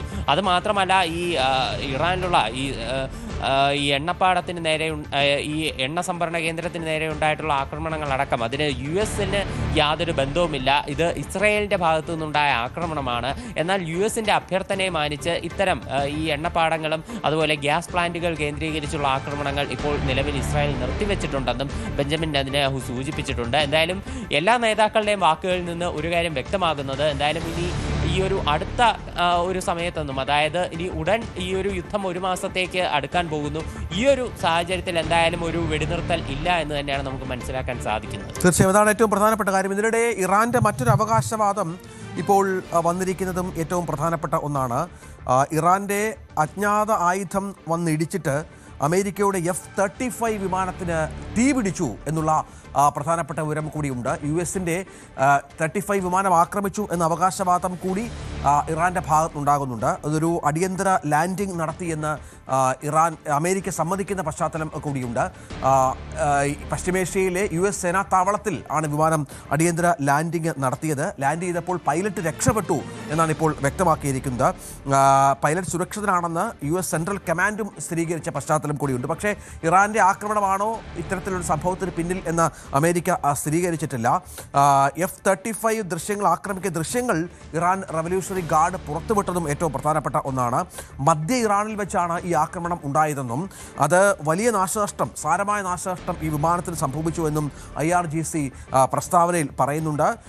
ഇന്ന് പുലർച്ചെ വ്യാഴാഴ്ച പുലർച്ചെ 2:30 ആക്രമണമെന്നും അമേരിക്കയുടെയും ഇസ്രായേലിൻ്റെയും 125-ലേറെ ഡ്രോണുകളെ ഫലപ്രദമായി പ്രതിരോധിച്ചു എന്നും ഇറാൻ പറയുന്ന പശ്ചാത്തലമുണ്ട്. അതേറെ ഗൗരവതരമാണ്. നമുക്കറിയാം, ലോകത്തിലെ തന്നെ ഏറ്റവും മികച്ച യുദ്ധവിമാനങ്ങൾ ഒന്നാണ് F-35. അതിന് നേരെ ആദ്യമായാണ് ഇത്ര രൂക്ഷമായ ഒരു ആക്രമണം ഉണ്ടാകുന്നത്. $100 മില്യൺ ഈ വിമാനത്തിൻ്റെ വില എന്ന് നമ്മൾ പറയുമ്പോൾ അതിൻ്റെ ഒരു കണക്കൊക്കെ ഒന്ന് ആലോചിക്കണം. അത് ചില രാജ്യങ്ങളുടെ പ്രതിരോധ ബജറ്റിൻ്റെ അത്രയൊക്കെ വരും ഒരു വിമാനത്തിൻ്റെ വില. ഈ യുദ്ധം ആരംഭിച്ച ശേഷം അമേരിക്ക ഇതുവരെ 16 യുദ്ധവിമാനങ്ങൾ നഷ്ടപ്പെട്ടിട്ടുണ്ട് എന്നൊരു കണക്ക് കൂടി വരുന്നുണ്ട്. 10 ഡ്രോൺ ആക്രമണത്തിലും 6 വിമാനങ്ങൾ അല്ലാതെയുള്ള ആക്രമണത്തിലും തകർന്നു എന്നുള്ള വിവരം കൂടി പുറത്തു വരുന്നുണ്ട്. അവിടെയാണ് ഇറാൻ അമേരിക്കയുടെ ശക്തി കാണാതിരിക്കുന്നതേ ഉള്ളൂ എന്നുള്ള US secretary of war Pete ഹെക്സത്തിൻ്റെയൊക്കെ ഭീഷണി വരുന്നത്. പക്ഷേ അപ്പോഴും ഈ F-35 ആക്രമിക്കുക എന്നുള്ളത് വളരെ ഗൗരവതരമായി അമേരിക്ക കാണേണ്ട പശ്ചാത്തലം കൂടിയുണ്ട്. അതായത് ഈ അമേരിക്കയുടെ ആയുധ ശേഖരത്തിൽ ഏറ്റവും ഒരു കുന്തമുനയായി കാണുന്ന F-35-നെതിരെയാണ് ഇത്തരം ആക്രമണം ഉണ്ടാകുകയും അത് തകർക്കാൻ ഒരു പരിധിവരെ അതിനെ തകർക്കാൻ സാധിക്കുകയും ചെയ്തു എന്നുള്ള അവകാശവാദം ഇറാൻ ഉന്നയിക്കുന്നുണ്ട്. മറ്റൊന്ന്, കപ്പലുകളിൽ കയറ്റി കടലിൽ കിടക്കുന്ന ഇറാനിയൻ എണ്ണയ്ക്കുള്ള ഉപരോധം US ഉടൻ നീക്കിയേക്കും എന്ന് സ്കോട്ട് ബെസറ്റ് US-ന്റെ ട്രഷറി സെക്രട്ടറി വ്യക്തമാക്കി. ആഗോള എണ്ണ വിതരണം പ്രതിസന്ധിയിലാകുകയും വില കുതിക്കുകയും ചെയ്തോടെയാണ് US ഉപരോധം ഇളവ് ചെയ്യുന്നത്. ആണവ പരിപാടി, മനുഷ്യാവകാശ ലംഘനം തുടങ്ങിയവ ചൂണ്ടിക്കാട്ടി ഇറാൻ എണ്ണയ്ക്ക് ഉപരോധം ഏർപ്പെടുത്തിയിരിക്കുകയാണ് US. ഇവിടെയാണ് ഈ കടലിൽ കിടക്കുന്ന എണ്ണയ്ക്ക് ഉള്ള ഉപരോധം നീക്കുന്നത്. 10 കോടി ബീപ്പ എണ്ണയെങ്കിലും ഇത്തരത്തിൽ കടലുണ്ടാകുമെന്നാണ് US-ന്റെ കണക്കുകൂട്ടൽ. അത് വിവിധ ലോകരാജ്യങ്ങളിലേക്ക് ചെന്നാൽ ആഗോള വിപണിയിൽ അത് വലിയ കുതിപ്പുണ്ടാകും. 10-14 ദിവസത്തേക്കുള്ള സ്റ്റോക്ക് കൂടി ആഗോള എണ്ണ വിപണിയിലുണ്ട് എന്ന് അമേരിക്ക വ്യക്തമാക്കുന്ന പശ്ചാത്തലവും നിർണായകമാണ്. ഇതിനിടയിലാണ് ഇറാന്റെ ആക്രമണത്തിൽ പ്രകൃതിവാതക ശേഖരത്തിന്റെ 17% നശിച്ചുവെന്നുള്ള ഖത്തർ എനർജി സിഇഒയുടെ വെളിപ്പെടുത്തൽ. കയറ്റുമതി ചെയ്യാനിരുന്ന എണ്ണ പ്രകൃതിവാതകമാണ്. ഇതുമൂലം വാർഷിക വരുമാനത്തിൽ $20 ബില്യൺ ഇടിവുണ്ടാകുമെന്നും ഖത്തർ എനർജി സിഇഒ വ്യക്തമാക്കുന്നത് വളരെ പ്രധാനമാണ്. ഇത്തരമൊരു ആക്രമണം ഖത്തറോ മേഖലയോ നേരിടുമെന്ന് താൻ ഒരിക്കലും പ്രതീക്ഷിച്ചിരുന്നില്ല. റമദാൻ മാസത്തിൽ സഹോദര തുല്യ സ്ഥാനത്തുള്ള രാജ്യത്ത് നിന്ന്, ഒരു മുസ്ലിം രാജ്യത്ത് നിന്ന് ഇത്തരമൊരു ആക്രമണം ഞങ്ങൾ പ്രതീക്ഷിച്ചിരുന്നില്ല എന്നും ഖത്തർ പറയുന്ന പശ്ചാത്തലമുണ്ട്. അതായത് ഈ ഖത്തറിന് വലിയ തിരിച്ചടി ഈ ആക്രമണത്തിൽ സംഭവിച്ചിരിക്കുന്നു, വലിയ നഷ്ടമുണ്ടായിരിക്കുന്നു എന്നാണ് ഖത്തറിൻ്റെ വെളിപ്പെടുത്തൽ. അജയ് സുധാ ബിജു, ഇറാന് ശക്തമായ മുന്നറിയിപ്പ് ഖത്തർ നൽകുന്നുണ്ട്. ഖത്തറിനെ അടക്കം ആക്രമിച്ചാൽ തിരിച്ച് അടിക്കും കാര്യമായി എന്ന് US പ്രസിഡന്റ് പറയുന്ന പശ്ചാത്തലമുണ്ട്. അവിടെയാണ് ഇത്ര വലിയ നഷ്ടം. നമുക്കറിയാം, ലോകത്തെ ഏറ്റവും വലിയ എണ്ണ ഉൽപ്പാദക രാജ്യങ്ങളൊന്നാണ് ഖത്തർ. ഖത്തറിൻ്റെ ശേഖരത്തിൻ്റെ 17% എന്ന് പറയുമ്പോൾ ലോകം ഇനിയുള്ള കാലത്ത് ഉപയോഗിക്കേണ്ട എണ്ണ ശേഖരമാണ് നശിച്ചു പോയിരിക്കുന്നത്. തീർച്ചയായിട്ടും ഇത് ഇന്ത്യയെ അടക്കം ആശങ്കപ്പെടുത്തുന്ന ഒരു കാര്യം കൂടിയാണ്. ഇന്ത്യയുടെ ഒരു വിദേശ വിപണിയുടെ 90% ഈ LPG ഗ്യാസ് ഉൾപ്പെടെ വരുന്നത് ഈ ഗൾഫ് മേഖലയിൽ നിന്നാണ്. അപ്പോൾ ഇത്തരത്തിൽ ഈ ഖത്തറിലുള്ള ഈ ലഫാൻ ഇൻഡസ്ട്രി സിറ്റിയിൽ നടന്നിട്ടുള്ള ഈ ആക്രമണം അത് ആ ഒരു രാജ്യത്തെ മാത്രമല്ല അന്താരാഷ്ട്ര തലത്തിൽ തന്നെ വലിയ തോതിലുള്ള ഒരു ഊർജ്ജ പ്രതിസന്ധിയിലേക്ക് തള്ളിവിടാൻ ഒരു ശക്തിയുള്ള ഒരു സംഭവമാണ് ഈ നടന്നിട്ടുള്ളത്. തീർച്ചയായിട്ടും ഇറാനിലുണ്ടായിട്ടുള്ള ഈ ഗ്യാസ് പ്ലാന്റിന് നേരെ നടന്നിട്ടുള്ള ആക്രമണം തന്നെയാണ് അവരെ ഇത്രയധികം ചൊടിപ്പിച്ച് പശ്ചിമേഷ്യയിലുള്ള എല്ലാ ഗ്യാസ് പ്ലാന്റുകളും അതുപോലെ തന്നെ എണ്ണ സംഭരണ കേന്ദ്രങ്ങളും ലക്ഷ്യമാക്കാൻ അവരെ ഇതിന് പ്രേരിപ്പിച്ചത്. ഇതിന് പിന്നാലെ US-ന്റെ പ്രസ്താവനയടക്കം വന്നിരുന്നു. അതായത് ഈ ഒരു ആക്രമണത്തിൽ US-നും അതുപോലെ ഖത്തറിനും പങ്കാളിത്തമില്ല എന്ന് US വ്യക്തമാക്കിയിരുന്നു. അതുപോലെ തന്നെ ഇസ്രായേലിനെ ഇക്കാര്യത്തിൽ US ചെറുതായൊന്ന് വിമർശിക്കുന്ന നിലപാട് തന്നെയാണ് സ്വീകരിച്ചത്. ഇസ്രായേലിനോട് ഇത്തരം ആക്രമണങ്ങൾ നടത്തരുത് എന്ന് US പറയുക പോലും ചെയ്തു. ഇതിൽ നിന്ന് US-ന് തന്നെ വ്യക്തമായി അറിയാം ഈ ഒരു ആക്രമണം, അതായത് ഈ ഗ്യാസ് പ്ലാന്റുകൾ കേന്ദ്രീകരിച്ച് ഇറാൻ തിരിച്ചാക്രമണം നടത്താൻ തുടങ്ങിയാൽ അത് ഒരിക്കലും ഗൾഫ് മേഖലയെ മാത്രമാകില്ല, ലോക വിപണിയെ തന്നെ പ്രതികൂലമായി ബാധിച്ചേക്കാമെന്ന് അമേരിക്ക തീർച്ചയായിട്ടും ഭയക്കുന്നുണ്ട്. ഇപ്പോൾ ഈ ഗ്യാസ് വില മാത്രമല്ല, ഇപ്പോൾ അന്താരാഷ്ട്ര തലത്തിൽ തന്നെ ക്രൂഡ് ഓയിൽ വില വർദ്ധിക്കുന്നതിലും എല്ലാവരും കൂടുതലായി കുറ്റപ്പെടുത്തുന്നത് US-നെയാണ്. അപ്പോൾ ആ ഒരു സാഹചര്യത്തിൽ തന്നെ US നിലവിൽ ഇറാന്റെ ഈ ക്രൂഡ് ഓയിലിന് മേലുണ്ടായിരുന്ന വിലക്ക് അത് പിൻവലിച്ചിട്ടുണ്ട്. ഏതാണ്ട് 140ഓളം ബാരൽ ക്രൂഡ് ഓയിൽ ഇറാന്റെ ഭാഗമായി സമുദ്രത്തിന്റെ പല ഭാഗത്തായി കുടുങ്ങിക്കിടപ്പുണ്ട്, പല കപ്പലുകളിലായി. അപ്പോൾ ഇതിന്റെ എല്ലാം ഒരു ഉപരോധം നീക്കി ക്രൂഡ് ഓയിൽ പരമാവധി വിപണിയിലേക്ക് ഒഴുക്കി ഇതിന്റെ വില കുറയ്ക്കുക എന്നുള്ള ലക്ഷ്യം കൂടി US-നുണ്ട്. നിലവിൽ $115 പെർ ബാരൽ എന്നുള്ള നിരക്കിലാണ് ഈ ക്രൂഡ് ഓയിലിന്റെ വിലയുള്ളത്. ഇത് കുറയ്ക്കാനായാൽ അത് മറ്റ് ലോകരാജ്യങ്ങൾ ഈ അമേരിക്കയെ ഈ കാര്യത്തിൽ കുറ്റപ്പെടുത്തുന്നത് കുറയ്ക്കാൻ US-നാകും. അതുപോലെ തന്നെ ഈ ഗ്യാസ് പ്ലാന്റുകൾക്ക് നേരെ നടക്കുന്ന ആക്രമണവും അവർ ഭയത്തോടെ തന്നെ കാണുന്നു. ഇത്തരമൊരു ആക്രമണം അത് കൂടുതൽ വ്യാപിക്കുകയാണെങ്കിൽ അമേരിക്ക വല്ലാത്ത രീതിയിൽ ഒറ്റപ്പെട്ടു പോയേക്കാം. അപ്പോൾ ഈ ഒരു സാഹചര്യത്തിൽ കൂടി ഈ ഇറാനെ ഈ വിഷയത്തിൽ നിന്ന് പിന്തിരിപ്പിക്കാൻ തന്നെയാണ് ഗൾഫ് രാജ്യങ്ങളും അതുപോലെ തന്നെ US-ഉം ശക്തമായി ശ്രമിക്കുന്നത്. ഇതിൽ മറ്റ് രാജ്യങ്ങൾ കൂടി നിലവിൽ കടന്നു വന്നിട്ടുണ്ട്. യൂറോപ്യൻ യൂണിയനിലെ രാജ്യങ്ങൾ, അതുപോലെ UK, ജപ്പാൻ അടക്കമുള്ള രാജ്യങ്ങൾ കടന്നു വന്നിട്ടുണ്ട്. ഈ ഹോർമുസ് വഴി കൂടിയുള്ള ഗതാഗതം സുഗമമാക്കി ആഗോളതലത്തിലുള്ള ഈ വ്യാപാര മേഖലയിൽ നിലനിൽക്കുന്ന പ്രതിസന്ധികളെങ്കിലും അവസാനിപ്പിക്കുകയാണ് നിലവിൽ എല്ലാവരും ലക്ഷ്യമിടുന്നത്. അജയ് സുധാ ബിജുവാണ് വിവരങ്ങൾ പങ്കുവെക്കുന്നതിനിടയിൽ ഇറാന്റെ മറ്റൊരു നടപടി ലോകം ആകാംക്ഷയോടെ ഉറ്റുനോക്കുകയാണ്. അതായത് ഹോർമുസ് കടലിടുക്കിലൂടെ കടന്നു പോകുന്ന കപ്പലുകൾക്ക് ടോൾ ഏർപ്പെടുത്താൻ ഒരുങ്ങിയിരിക്കുകയാണ് ഇറാൻ. കപ്പൽ ഗതാഗതം, ഇന്ധന കൈമാറ്റം, ഭക്ഷ്യവിതരണം എന്നിവയ്ക്കായി ഈ പാത ഉപയോഗിക്കുന്ന രാജ്യങ്ങളിൽ നിന്ന് ടോൾ ഈടാക്കുന്നതിനുള്ള ബിൽ ഇറാന്റെ പാർലമെന്റിന്റെ പരിഗണനയിലാണ് എന്ന് Iranian student news agency report ചെയ്തു. യുദ്ധം അവസാനിക്കുന്നതോടെ ഹോർമുസ് കടലിടുക്കിൽ പുതിയ നിയമങ്ങൾ നിലവിൽ വരും. ഇറാനെതിരെ ഉപരോധം ഏർപ്പെടുത്തിയ രാജ്യങ്ങൾക്ക് മേൽ നിയന്ത്രണങ്ങൾ ഏർപ്പെടുത്തുമെന്നും ഇറാന്റെ പരമോന്നത നേതാവിന്റെ ഉപദേഷ്ടാവ് വ്യക്തമാക്കിയ പശ്ചാത്തലം ഗൗരവതരമാണ്. നിലവിൽ അമേരിക്കയും ഇസ്രായേലും ഇറാനുമായി സംഘർഷം തുടരുന്ന പശ്ചാത്തലത്തിൽ തങ്ങളുടെ ശത്രു രാജ്യങ്ങളുമായി ബന്ധമുള്ള കപ്പലുകളുടെ ഗതാഗതം കൂടി ഇറാൻ ഹോർമുസിൽ തടസ്സപ്പെടുത്തുന്നുണ്ട്. ഫെബ്രുവരി മുതൽ ഈ പ്രദേശത്ത് 20ഓളം വ്യാപാര കപ്പലുകൾക്ക് നേരെ ആക്രമണമുണ്ടായ പശ്ചാത്തലം കൂടിയുണ്ട്. ഇതിനിടയിലാണ് ലോകത്തെ ഏറ്റവും പ്രധാനപ്പെട്ട ഈ ഊർജ്ജ വിതരണ പാതയായ ഹോർമുസ് കടലിലൂടെയുള്ള കയറ്റുമതി അല്ലെങ്കിൽ അതുമായി ബന്ധപ്പെട്ട കപ്പലുകൾക്ക് ഇത്തരത്തിൽ ടോൾ ഏർപ്പെടുത്താൻ തീരുമാനിച്ച പശ്ചാത്തലം ഒരുങ്ങുന്നത്. അത് വലിയ തോതിലുള്ള ചെലവ് വർദ്ധിപ്പിക്കുമെന്ന കാര്യത്തിൽ സംശയമില്ല. രാജ്യങ്ങളുടെ സാമ്പത്തിക രംഗത്തും വലിയ പ്രത്യാഘാതങ്ങൾക്ക് ഇത് ഇടയാക്കുമെന്നാണ് സാമ്പത്തിക വിദഗ്ധർ വിലയിരുത്തുന്നത്. ഇറാനിലെ സൈനിക നീക്കങ്ങൾക്കായി $200 ബില്യൺ, അതായത് ഏകദേശം 17 ലക്ഷം കോടി രൂപ കൂടി അനുവദിക്കണമെന്ന ആവശ്യം ഇന്നലെയാണ് പെന്റഗൺ വൈറ്റ് ഹൗസിന് മുന്നിലേക്ക് വെച്ചത്. ഇത് വൈറ്റ് ഹൗസ് അംഗീകരിക്കാനുള്ള സാഹചര്യം എത്രത്തോളം ഉണ്ട് എന്നത് കാത്തിരുന്ന് കാണണം. കാരണം വലിയ ചിലവാണ് ഈ യുദ്ധത്തിന് അമേരിക്കയ്ക്ക് സംഭവിച്ചിരിക്കുന്നത് എന്നത് ഏറ്റവും പ്രധാനപ്പെട്ട ഒന്നാണ്. വലിയ ആയുധശേഖരത്തിൽ ഈ 3 ആഴ്ച ആക്രമണം പിന്നിടുമ്പോൾ പെന്റഗണിൻ്റെയൊക്കെ ആയുധശേഖരത്തിൽ വലിയ വൻ കുറവ് ഉണ്ടായി എന്ന സാഹചര്യം കൂടി പുറത്തു വരുന്നുണ്ട്. അത് പരിഹരിക്കുക എന്നുള്ളതാണ് ഇത്ര വലിയ തുകയുമായി ബന്ധപ്പെട്ടുള്ള ആവശ്യവുമായി മുന്നോട്ട് വരാൻ പെന്റഗണെ പ്രേരിപ്പിച്ചത്. വൈറ്റ് ഹൗസിലെ ഒരു വിഭാഗം ഉദ്യോഗസ്ഥരുടെ പ്രതികരണം ഇതുമായി ബന്ധപ്പെട്ട് എന്തായിരിക്കുമെന്നുള്ളത് കാത്തിരുന്ന് കാണണം. ആദ്യ ആഴ്ചയിൽ മാത്രം ഏതാണ്ട് 10,000 കോടി രൂപ അമേരിക്ക യുദ്ധത്തിനായി ചെലവിട്ടു എന്നുള്ള വിവരം കൂടി ഈ ഘട്ടത്തിൽ പുറത്തു വരുന്നുണ്ട്. ഇറാനിലെ 7,800 കേന്ദ്രങ്ങളിൽ ആക്രമണം നടത്തി. 8,000-ലേറെ യുദ്ധവിമാനങ്ങളും 120-ലേറെ ഇറാൻ കപ്പലുകളും നശിപ്പിച്ചു. ഒപ്പം ഇതുമായി ബന്ധപ്പെട്ട വിവരങ്ങൾ US സെൻട്രൽ കമാൻഡ് പുറത്തുവിടുകയാണ്. ആദ്യ ആഴ്ചയിൽ മാത്രം നേരത്തെ പറഞ്ഞതുപോലെ 10,000 കോടിക്ക് മുകളിൽ രൂപ യുദ്ധത്തിനായി ചിലവഴിച്ചു എന്നുള്ളതാണ് കണക്ക്. ഇത് കൂടാതെയാണ് ഇപ്പോൾ $20,000 കോടി വേണമെന്ന ആവശ്യം ഉന്നയിച്ചിരിക്കുന്നത്.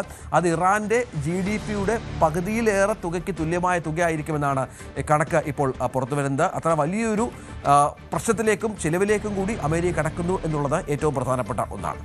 ഇതിനിടയിലാണ് പശ്ചിമേഷ്യയിലെ സംഘർഷങ്ങളുടെ പശ്ചാത്തലത്തിൽ പാകിസ്ഥാനിൽ ആഭ്യന്തര കലാപങ്ങൾ പൊട്ടിപ്പുറപ്പെട്ട പശ്ചാത്തലമുണ്ടായത്. ഷിയ വിഭാഗക്കാരൊക്കെ വലിയ പ്രക്ഷോഭം പാകിസ്ഥാനിൽ നടത്തുന്ന പശ്ചാത്തലമുണ്ട്. ഇവർക്ക് ഇത്തരക്കാർക്കെതിരെ കടുത്ത മുന്നറിയിപ്പുമായി പാകിസ്ഥാന്റെ സൈനിക മേധാവി ജനറൽ അസിഫ് മുനീർ രംഗത്ത് വന്നിരിക്കുകയാണ്.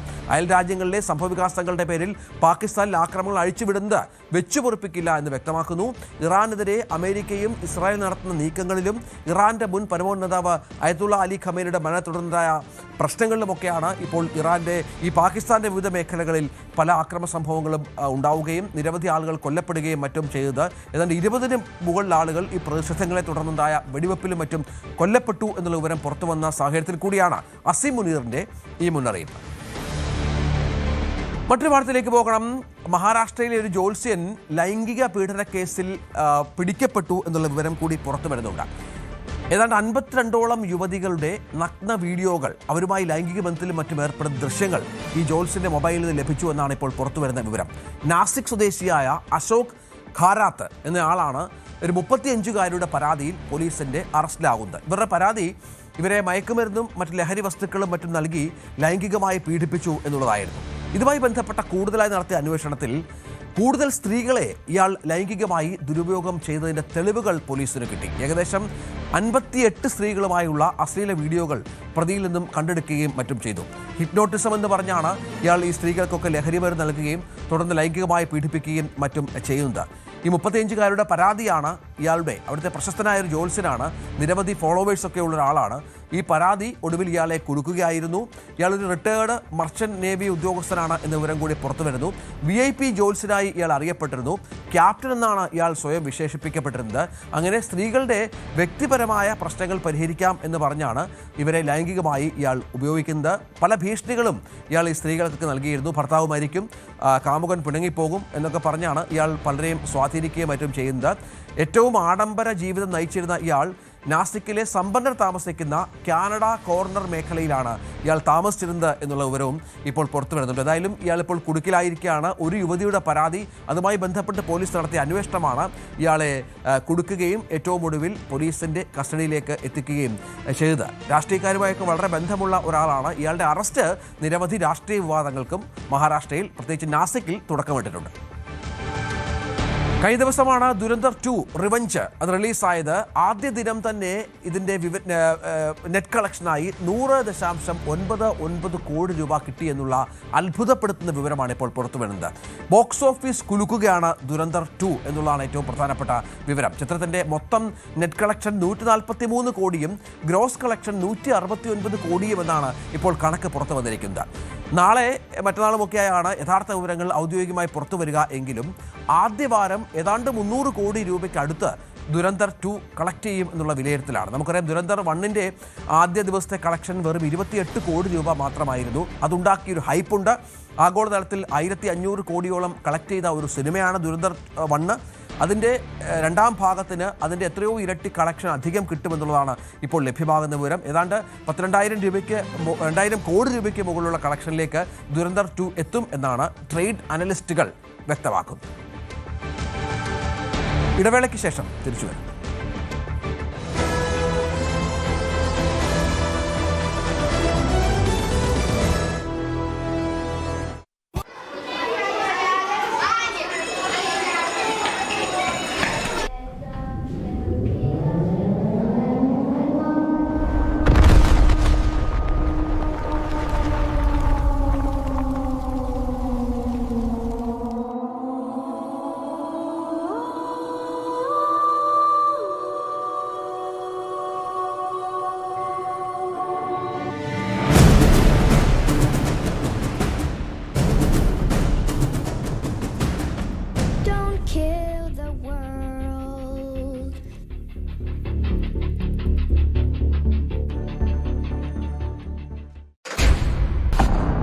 കളിക്കളം റെഡി.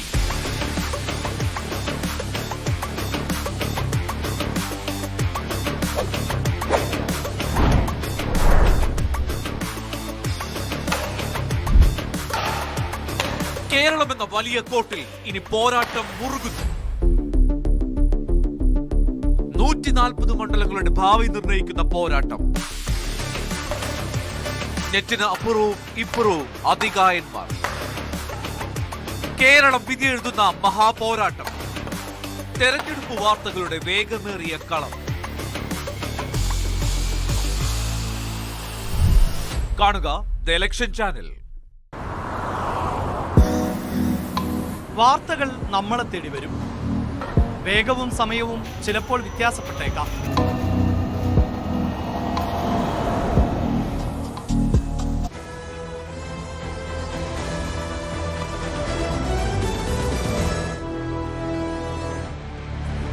കോൺഗ്രസിന്റെ രണ്ടാം ഘട്ട സ്ഥാനാർത്ഥി പട്ടിക കൂടി പ്രഖ്യാപിച്ചതോടെ സംസ്ഥാനത്ത് ഏതാണ്ട് തെരഞ്ഞെടുപ്പ് കളം അത് തെളിഞ്ഞിരിക്കുകയാണ്. തിരുവനന്തപുരത്താണ് ഇനി തീരുമാനം വരാനുള്ളത്. തിരുവനന്തപുരത്ത് BJPയുടെയും ഒപ്പം ഇടതുപക്ഷത്തിൻ്റെയും സ്ഥാനാർത്ഥി നിർണയമായിട്ടില്ല. ചില ആശയക്കുഴപ്പങ്ങളൊക്കെ ഉണ്ട്. BJPക്ക് ഏതാണ്ട് 10ഓളം മണ്ഡലങ്ങളിൽ ഇനി സ്ഥാനാർത്ഥികളെ പ്രഖ്യാപിക്കാനുണ്ട് എന്ന വിവരം കൂടി പുറത്തു വരുന്നുണ്ട്. അതൊരു പക്ഷേ ഇന്നും ഉണ്ടായേക്കാം.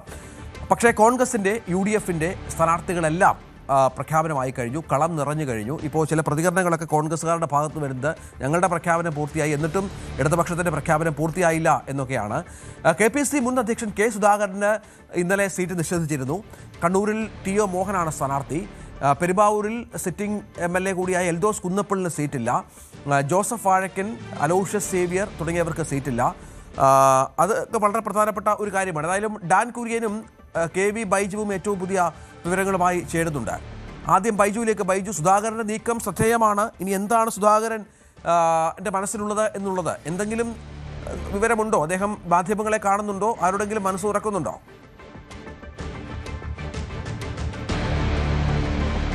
രഞ്ജിത്തെ, നിലവിൽ മാധ്യമങ്ങളെ കാണുന്നത് സംബന്ധിച്ച് ഇതുവരെ ഒരു വിവരവും വന്നിട്ടില്ല. അദ്ദേഹം ക്ഷീണിതനാണെന്നാണ് പുലർച്ചെ 2 മണിക്ക് മട്ടന്നൂർ വിമാനത്താവളത്തിലെത്തിയപ്പോൾ അറിയിച്ചത്.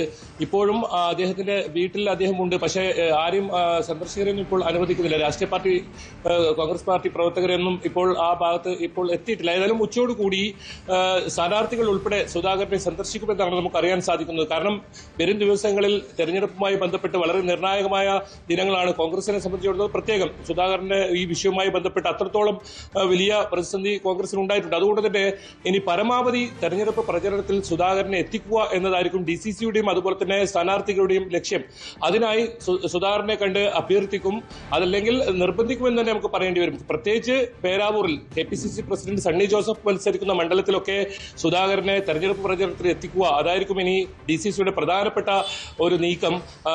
പക്ഷേ അപ്പോഴും ഈ പ്രസംഗം അത് ഏത് രീതിയിലായിരിക്കുമെന്നൊക്കെ അത് കാത്തിരുന്ന് കാണേണ്ടി വരും. ഏതായാലും സുധാകരൻ പാർട്ടിക്ക് വിധേയനായി, അതായത് തെരഞ്ഞെടുപ്പ് പ്രചരണ രംഗത്ത് സജീവമായി ഉണ്ടാകും എന്നാണ് അദ്ദേഹത്തിന്റെ വാക്കുകളിൽ നിന്ന് മനസ്സിലാക്കാൻ സാധിക്കുന്നത്. TO മോഹന് വേണ്ടി കണ്ണൂരിൽ അദ്ദേഹം ഏത് രീതിയിലൊക്കെ പ്രചരണത്തിന് എത്തും എന്നതും കാത്തിരുന്ന് കാണേണ്ടി വരും. എന്തായാലും എന്തൊക്കെയാണ് സുധാകരന് ഈ ഒരു സംഭവവുമായി ബന്ധപ്പെട്ട് സുധാകരന് നൽകിയിരിക്കുന്ന ഓഫറുകൾ, അതൊക്കെ ഇനി വരും ദിവസങ്ങളിൽ ചർച്ചയാവുന്ന ഒരു വിഷയമാണ്. ഏതായാലും നിലവിൽ സുധാകരന്റെ ശരീരഭാഷ, അതോടൊപ്പം അദ്ദേഹത്തിന്റെ പ്രതികരണം, അത് രണ്ടും പരിശോധിച്ചാൽ നമുക്ക് മനസ്സിലാക്കാൻ സാധിക്കും അദ്ദേഹം അച്ചടക്കത്തോടുകൂടി ഈ തെരഞ്ഞെടുപ്പിന് കോൺഗ്രസിന് ഏതെങ്കിലും തരത്തിൽ ഇനി വരും മണിക്കൂറുകളിൽ, വരും ദിവസങ്ങളിൽ പ്രതിസന്ധി ഉണ്ടാക്കാത്ത രീതിയിൽ കോൺഗ്രസിനൊപ്പം തന്നെ ചേർന്ന് നിന്ന് പ്രവർത്തിക്കുമെന്നാണ് നമുക്ക് വാക്കുകളിൽ നിന്ന് തൽക്കാലം അങ്ങനെ വായിച്ചെടുക്കാം. എന്താണ് അതിനുള്ള ഈ ഒരു ഏറ്റവും ഒടുവിലായി മല്ലികാർജ്ജുന ഖാർഗെയുമായി അദ്ദേഹം കൂടിയാലോചന നടത്തുകയും അതിലെന്തൊക്കെ തീരുമാനങ്ങളാണ്, ഏത് രീതിയിലാണ് സുധാകരനെ അനുനയിപ്പിച്ചതൊക്കെ ഇനി അറിയാനുണ്ട്. എന്നാലും മുറിവേറ്റ സിംഹം എന്നൊക്കെയാണ് ഈ സുധാകരനെ നേരത്തെ വിശേഷിപ്പിച്ചത്. അതായത് കണ്ണൂരിലെ സിംഹം എന്നറിയപ്പെടുന്ന ഒരാളാണ് അദ്ദേഹം. ആ രീതിയിലാണ് കണ്ടിരുന്നത്. ഇദ്ദേഹത്തെ അനുകൂലിക്കുന്ന ഒരുപാട് ആളുകളുണ്ട്, അദ്ദേഹത്തിന്റെ അനുയായികളുണ്ട്. അവരൊക്കെ സംബന്ധിച്ചിടത്തോളം സുധാകരന്റെ ഈ വാക്കുകൾ അത് കൃത്യമായി പാലിച്ച് അച്ചടക്കത്തോടുകൂടി തെരഞ്ഞെടുപ്പ് രംഗത്ത് നിൽക്കാൻ തന്നെയാണ് അവരുടെ തീരുമാനമെന്നാണ് അവരോട് സംസാരിക്കുമ്പോഴൊക്കെ മനസ്സിലാക്കാൻ സാധിക്കുന്നത്. ഏതായാലും ആ രീതിയിലുള്ള ഒരു നീക്കങ്ങളായിരിക്കും ഇനി ഉണ്ടാവുക. ഇനി തെരഞ്ഞെടുപ്പ് പ്രചരണത്ത് സുധാകരൻ സജീവമായി ഉണ്ടാകുമെന്നാണ് അദ്ദേഹത്തിന്റെ വാക്കുകളിൽ നിന്ന് വ്യക്തമാക്കുന്നത്. അങ്ങനെയാണ് അദ്ദേഹം ദില്ലിയിൽ നിന്നും പ്രതികരിച്ചത്. പക്ഷേ നാട്ടിലെത്തിയപ്പോൾ, കണ്ണൂരിലെത്തിയപ്പോൾ ഏതെങ്കിലും തരത്തിലുള്ള ഒരു പ്രതികരണം ഉണ്ടായിട്ടില്ല. ഈ രീതിയിൽ താൻ ക്ഷീണിതനാണ്, അതുകൊണ്ട് തന്നെ തനിക്ക് വിശ്രമം വേണമെന്നാണ് പറയുന്നത്. ഉച്ചയോടുകൂടി സുധാകരൻ രാഷ്ട്രീയ പാർട്ടി, അതായത് കോൺഗ്രസിന്റെ വിവിധ മണ്ഡലം പ്രസിഡന്റുമാർ, അതോടൊപ്പം സ്ഥാനാർത്ഥികൾ, DCC ഭാരവാഹികൾ ഉൾപ്പെടെ സന്ദർശിക്കുന്നുണ്ട്. അദ്ദേഹവുമായി കൂടിയാലോചന നടത്തുന്നുണ്ട് ഏത് രീതിയിൽ മുന്നോട്ട് പോകണമെന്ന് സംബന്ധിച്ച്. കാരണം കഴിഞ്ഞ സമയങ്ങളിൽ സ്ഥാനാർത്ഥി നിർണയവുമായി ബന്ധപ്പെട്ട് സുധാകരനുമായി വലിയ കൂടിയാലോചന നടത്തിയിട്ടില്ല എന്നൊക്കെ പരാതിയാണ് അദ്ദേഹത്തിന് ഉണ്ടായിരുന്നത്. സ്ഥാനാർത്ഥിത്വം നൽകിയില്ല, അതോടൊപ്പം കോൺഗ്രസിൽ കണ്ണൂരിൽ നടക്കുന്ന കാര്യങ്ങളെങ്കിലും തന്നോട് ആലോചിക്കാതെ പലതരത്തിലുള്ള നീക്കങ്ങൾ നടത്തിയെന്നൊക്കെ ഒരു പരാതിയായിരുന്നു അദ്ദേഹത്തിന് ഉണ്ടായിരുന്നത്. പക്ഷെ അതെല്ലാം മറന്ന് കോൺഗ്രസിന് വേണ്ടി കൃത്യമായി പ്രവർത്തിക്കാൻ അദ്ദേഹം തീരുമാനിച്ചിരിക്കുന്നു. പാർട്ടിക്ക് പൂർണ്ണ വിധേയനായിരിക്കും അദ്ദേഹം ഇനി വരും ദിവസങ്ങളിൽ ഉണ്ടാവുക എന്നാണ് അദ്ദേഹത്തിന്റെ പ്രസ്താവന. പക്ഷെ അതിന് കാത്തിരുന്ന് തന്നെ കാണേണ്ടി വരും. വിവരങ്ങൾ പങ്കുവെക്കുകയാണ് KV ബൈജു. ഞാൻ നേരത്തെ പറഞ്ഞ പോലെ ഇപ്പോൾ മുസ്ലിം ലീഗ് നേതാവ് കുഞ്ഞാലിക്കുട്ടി പറഞ്ഞത് UDFിന്റെ സ്ഥാനാർത്ഥി നിർണയം കഴിഞ്ഞെന്നും LDFിന്റേതാണ് ഇനിയും കഴിയാത്തതെന്നും മുസ്ലിം ലീഗ് ദേശീയ ജനറൽ സെക്രട്ടറി PK കുഞ്ഞാലിക്കുട്ടി പറയുകയാണ്. UDFിന്റേത് മികച്ച സ്ഥാനാർത്ഥി പട്ടികയാണെന്നും കുഞ്ഞാലിക്കുട്ടി പറഞ്ഞു. LDFിന്റെ മുഴുവനായില്ല എന്ന് തോന്നുന്നു. കാരണം തിരുവനന്തപുരത്തായില്ല. അതെ അതെ. ഇപ്പൊ UDFിന്റേതായി 100%.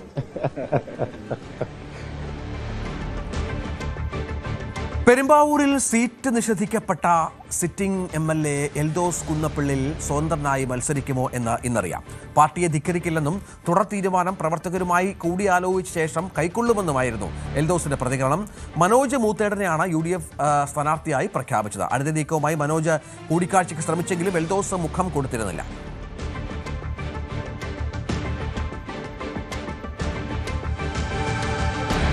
കല്യാശ്ശേരിയിലെ സ്ഥാനാർത്ഥി നിർണയത്തിൽ അതൃപ്തി പരസ്യമാക്കി Kannur DCC general secretary Rajith Narath. വ്യക്തിപൂജയ്ക്ക് പുറമെ പോകാനോ ആരുടെയും പെട്ടി തൂക്കാനോ ഇനിയും തയ്യാറല്ലെന്ന് രജിത്ത് തുറന്നടിച്ചു. താങ്കളില്ലാത്ത ലോകത്ത് പ്രതീക്ഷിച്ചത് തെറ്റായിപ്പോയെന്നും അന്തരിച്ച മുൻ DCC അധ്യക്ഷൻ സതീശൻ പാച്ചേനയുടെ ചിത്രം പങ്കുവച്ച് രജിത്ത് നാറാത്ത് ഫേസ്ബുക്കിൽ കുറിച്ചു. രാജീവൻ കപ്പച്ചേരിയാണ് മണ്ഡലത്തിൽ കോൺഗ്രസ് സ്ഥാനാർത്ഥിയായി പ്രഖ്യാപിച്ചത്.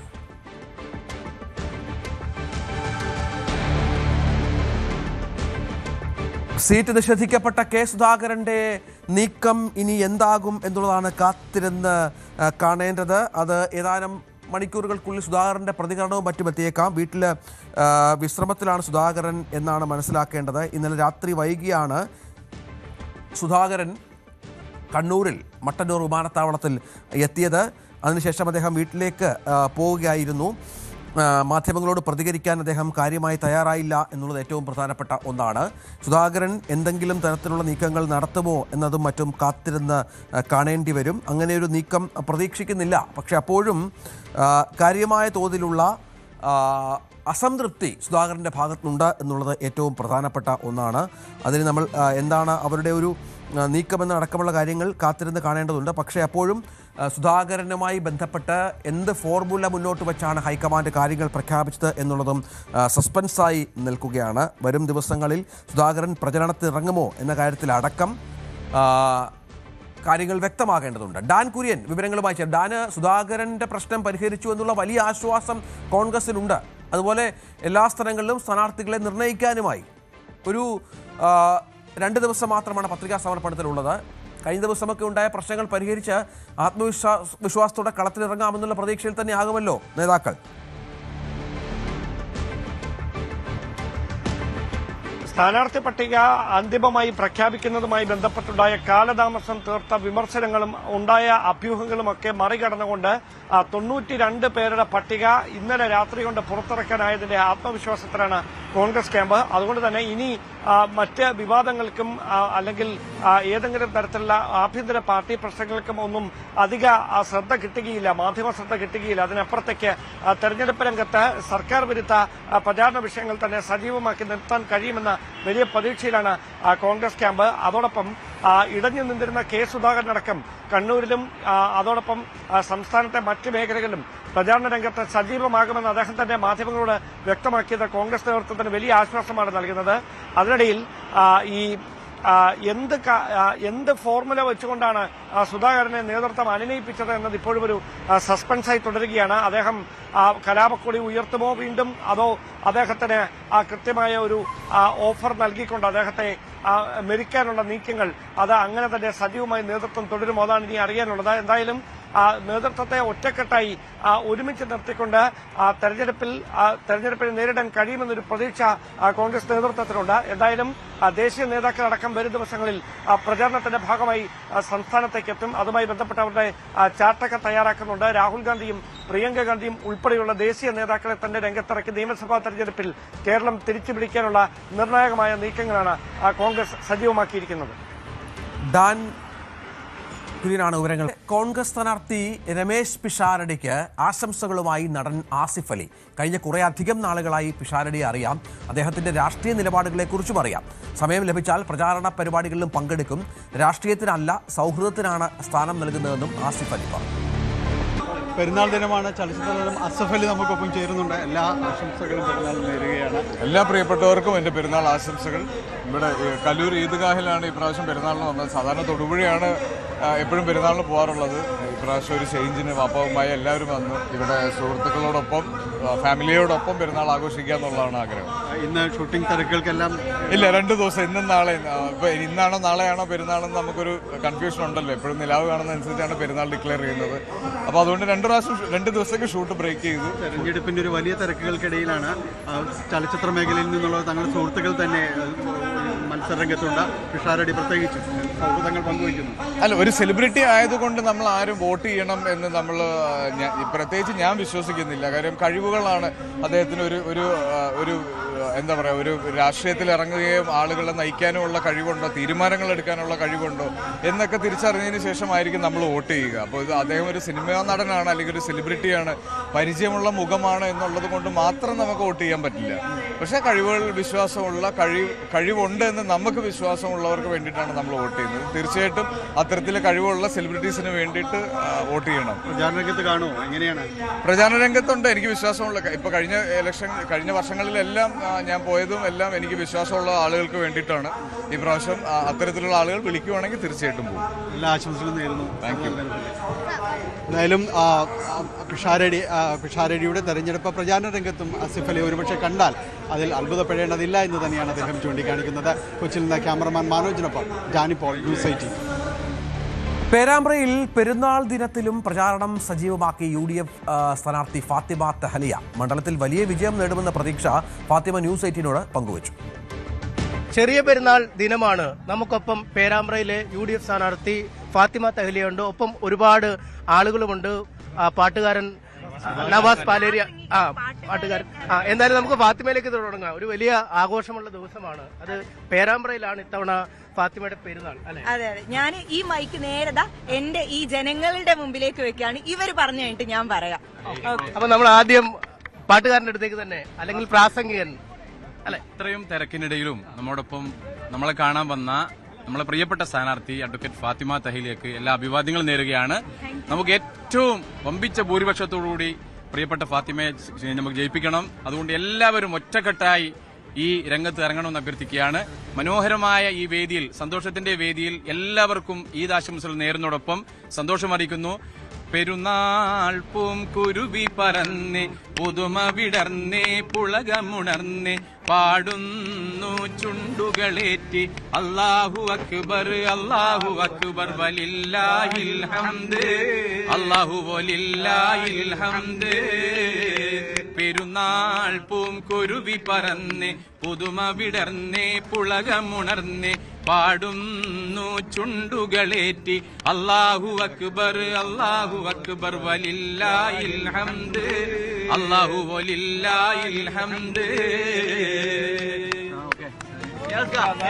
ഇനി ഫാത്തിമ രണ്ടുപേരും പാടണം. നെഞ്ചിനുള്ളിൽ നീയാണ്, കണ്ണടച്ചാൽ നീയാണ് ഫാത്തിമ.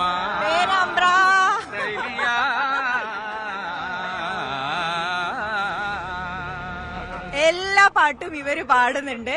അതിലിനി പാട്ടിന്റെ ഒരു കാളിയും ഒരു ഇടവേളയില്ല. ഞങ്ങള് സജീവമായിട്ട് ഇവിടെ ഉണ്ട്. ഇത്തവണ പേരാമ്പ്ര ഞങ്ങൾ തൂക്കും. അല്ല, അവര് പറയുന്നത് നെഞ്ചിനുള്ളിൽ നീയാണ് ഫാത്തിമ എന്നാണ് അവര് പാടുന്നത്. അതെ അതെ, ഞാൻ തിരിച്ചു പാടാണ്. നെഞ്ചിനുള്ളിൽ നീയാണ് പേരാമ്പ്ര. എങ്ങനെയുണ്ട് പേരാമ്പ്രയിൽ വന്ന ശേഷമുള്ള ലാൻഡിംഗ്? ഗംഭീരമായിരുന്നു, അതിഗംഭീരമായ നാടാണിത്. എനിക്ക് പേരാമ്പ്ര എന്ന് പറയുമ്പം ഞാൻ വരുന്നത് നിങ്ങൾക്കറിയാലോ എവിടെ നിന്നാണ്, കുറ്റിച്ചിറയുന്ന. ഈ രണ്ട് നാടുകൾ തമ്മിൽ വലിയ വലിയ സാമ്യത എനിക്ക് തോന്നുന്നുണ്ട്. മനസ്സ് നിറയും സ്നേഹമുള്ള മനുഷ്യന്മാരാണ് ഇവിടെ. ഇവിടെ എത്തിയാൽ നമുക്കത് ഫീൽ ചെയ്യും ആളുകളോട്. എനിക്ക് യാതൊരു വ്യത്യാസവും ആ നാടും ഈ നാടും ഒന്നും തമ്മിൽ തോന്നുന്നില്ല. വളരെ പവർഫുൾ ആയി പൊളിറ്റിക്സ് ചിന്തിക്കുന്ന മനുഷ്യന്മാരുടെ സ്ഥലത്തേക്ക് വന്നു എന്നുള്ളത് എനിക്ക് അഭിമാനബോധത്തോടെ പറയാൻ പറ്റുന്ന കാര്യമാണ്. ഇത്തവണ ഞങ്ങൾ ജയിക്കും. ഇന്ന് ചെറിയ പെരുന്നാളാണ്. വ്രതശുദ്ധിയുടെ പുണ്യവുമായി വിശ്വാസികൾ ചെറിയ പെരുന്നാൾ ആഘോഷിക്കുകയാണ്. റംസാൻ 29 പൂർത്തിയാക്കിയാണ് ഇത്തവണ പെരുന്നാൾ ആഘോഷിക്കുന്നത്. പള്ളികളിലും ഈദ്ഗാഹുകളിലും നടന്ന പെരുന്നാൾ നമസ്കാരത്തിൽ ആയിരങ്ങളാണ് പങ്കെടുത്തത്. ലോക സമാധാനത്തിന് വേണ്ടി പ്രാർത്ഥിക്കണമെന്നും വിട്ടുവീഴ്ച ചെയ്തിട്ടാണെങ്കിലും സമാധാനം പുലരണമെന്നും തിരുവനന്തപുരം പാളയം ഇമാം VP ഷുഹൈബ് മൗലവി പറഞ്ഞു. ഒരു മാസം നീണ്ട വ്രതാനുഷ്ഠാനങ്ങൾക്ക് പരിസമാപ്തി കുറിച്ചുകൊണ്ടാണ് ഇന്ന് ചന്ദ്രശേഖർ നായർ സ്റ്റേഡിയത്തിൽ ഈദ് നമസ്കാരം നടന്നത്. പാളയം മുസ്ലിം ജമാഅത്ത് കൌൺസിലിന്റെ നേതൃത്വത്തിലായിരുന്നു രാവിലെ 7:30 ഈദ് നമസ്കാരം.